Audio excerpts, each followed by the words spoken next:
Ah ça y est, ça commence déjà. Je suis un peu basse, non? Allez, on y va. Hop là. Quoi faire quand on se sent submergé dans sa vie? As-tu déjà eu cette sensation de trop plein, d'avoir trop de choses à gérer, à faire? Et peut-être que tu te demandes comment font les autres. Ça m'est arrivé il y a quelques temps et je vais t'expliquer les solutions qui ont marché pour moi. J'avais l'impression que je devais en faire plus, alors j'en ai fait plus. Je me suis épuisée, j'avais l'impression de ne pas avancer et le pire, c'est que les projets qui me tenaient le plus à cœur, je les mettais de côté. Du coup, j'étais déçue de moi-même, j'avais l'impression que je m'en sortirai jamais. C'est un cercle vicieux. Si en ce moment tu te sens submergé, cette vidéo est faite pour toi. Le conseil le plus contre-intuitif, c'est de ralentir. Voici les 5 conseils qui vont te soulager. Le numéro 5 est le plus important parce que c'est vraiment l'état d'esprit. Abonne-toi si tu veux plus de conseils inspirants pour améliorer ta vie perso et aussi ta vie pro. Il y a quelques semaines, je me suis sentie complètement sous l'eau.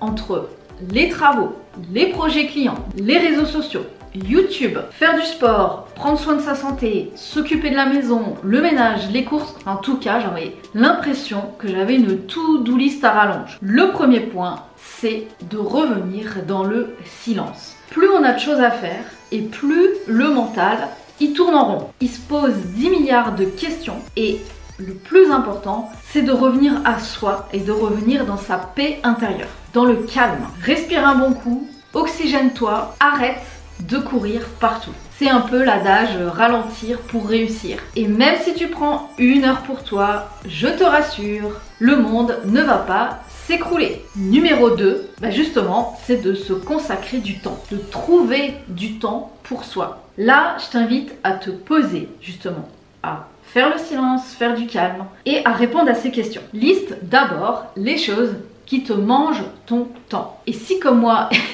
il y a scroller sur les réseaux sociaux, ne t'inquiète pas, moi aussi, je suis la reine du scrollage. Le but de cette liste, ce n'est pas de te culpabiliser, c'est juste voir les faits, un constat. On en reparlera dans le conseil numéro 5, éviter de se rajouter de la pression, justement, en listant ce qu'on fait mal. Quand on se sent submergé, la principale raison, c'est qu'on manque de priorité. Donc je t'invite à lister tes priorités, ce qui te tient le plus à cœur. C'est du coup le conseil numéro 3, c'est d'apporter de la clarté. Quand on se sent dépassé, c'est qu'on manque de clarté, c'est qu'on manque d'un cap clair. Note tes priorités, c'est choisir de se prioriser. Par exemple, pour toi, la santé, c'est quelque chose d'important parce que c'est la source de ton énergie, ce qui va faire que tu peux en faire plus, que tu te sens mieux, que tu as un meilleur état d'esprit pour avancer. Si la santé c'est quelque chose d'important, et je pense qu'on devrait tous en faire une priorité, mais ça c'est une parenthèse, eh bien la santé ça va être l'une de tes priorités principales. Donc une fois que tu as noté tes priorités, ce qui te tient à cœur, je t'invite justement à mettre un ordre de priorité dans tes priorités. Numéro 1, la santé par exemple. Numéro 2, ça va être de monter ton entreprise par exemple, etc., etc. Ce qui te tient le plus à cœur, ce que tu vas en faire la chose non négociable à réaliser dans les prochaines semaines, dans les prochains mois. Autre question très intéressante quand on se sent submergé, c'est qu'est-ce que tu veux vraiment dans ta vie et pourquoi tu veux ces choses. Le pourquoi, c'est toujours une source de motivation justement pour passer à l'action. Par exemple, pour moi, ma qualité de vie est très importante. Mon temps est précieux et pour moi, ce qui est important, c'est de pouvoir travailler de chez moi, de pouvoir organiser mes horaires, de faire quelque chose qui me passionne et pas forcément avoir des rendez-vous. C'est peut-être bizarre, mais j'avais envie de cette liberté. Mais toi, ça peut être différent. Ça peut être justement de travailler avec des collaborateurs, de travailler avec un associé, ça peut être d'être plus enthousiaste dans ton travail, etc., etc. Qu'est-ce que tu veux vraiment? Et il y a une autre question qui est assez intéressante pour orienter cette question, c'est à quoi ressemble ta journée idéale? Alors évidemment, si ta journée idéale c'est passer ta journée au bord de la plage, je t'invite dans le mois prochain à le faire parce que c'est quelque chose que tu as sûrement besoin. Mais même si tu fais de la plage, déjà même pendant un mois, tous les jours tu ne fais que ça, tu vas voir que tu vas en avoir marre, tu vas vouloir faire autre chose finalement. Va dans les détails de ta journée idéale. Par exemple, moi j'aime bien les réveils tranquillement. Je suis une lève-tôt.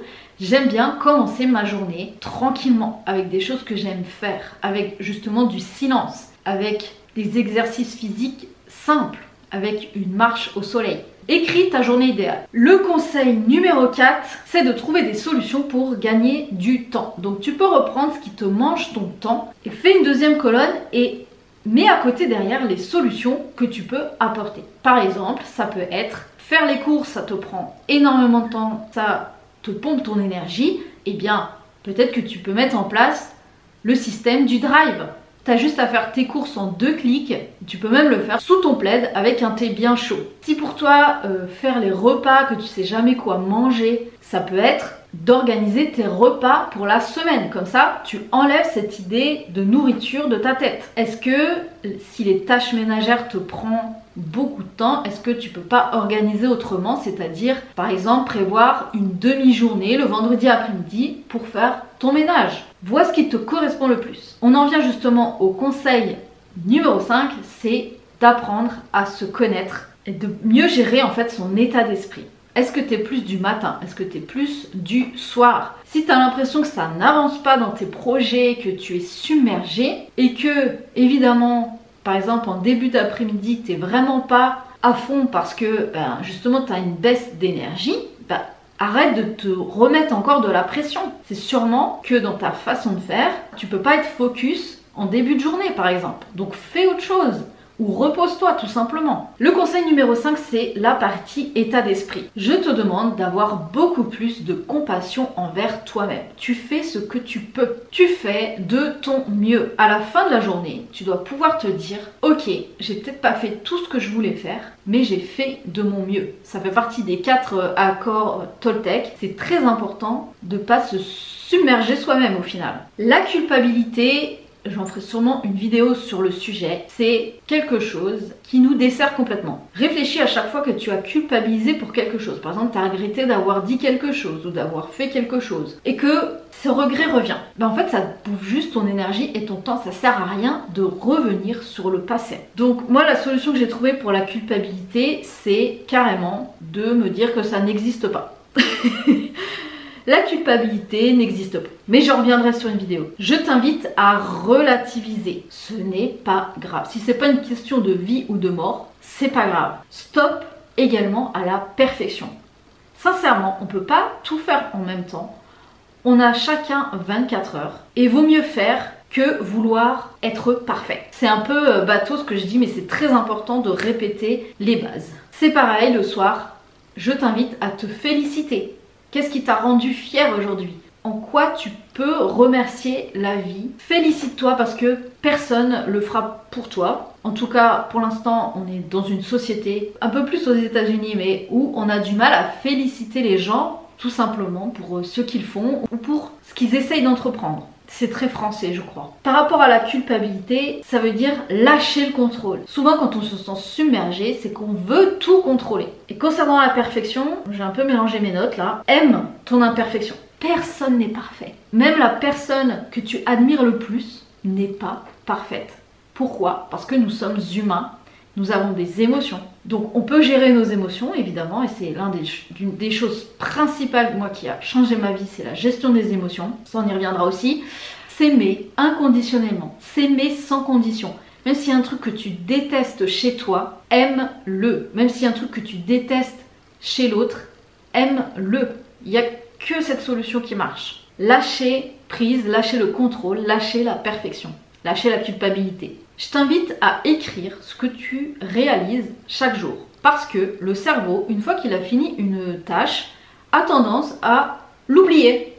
Et du coup, on se rend plus compte de ce qu'on a fait en un jour, en une matinée, en une semaine, en un mois. C'est juste énorme. Rappel des 5 conseils. 1. S'offrir du silence. 2. Se consacrer du temps. 3. Apporter de la clarté. Noter ses priorités. 4. trouver des solutions de ce qui mange ton temps. Et 5, apprendre à se connaître, déculpabiliser, lâcher prise. Lequel vas-tu mettre en place dès maintenant? Abonne-toi et active la cloche pour plus de conseils. Ici, on parle de reprendre sa vie en main et de développer une activité lucrative autour de ça ou de ses passions. Rappelle, tu as en toi ta propre botte secrète. Et maintenant, il n'y a plus qu'à...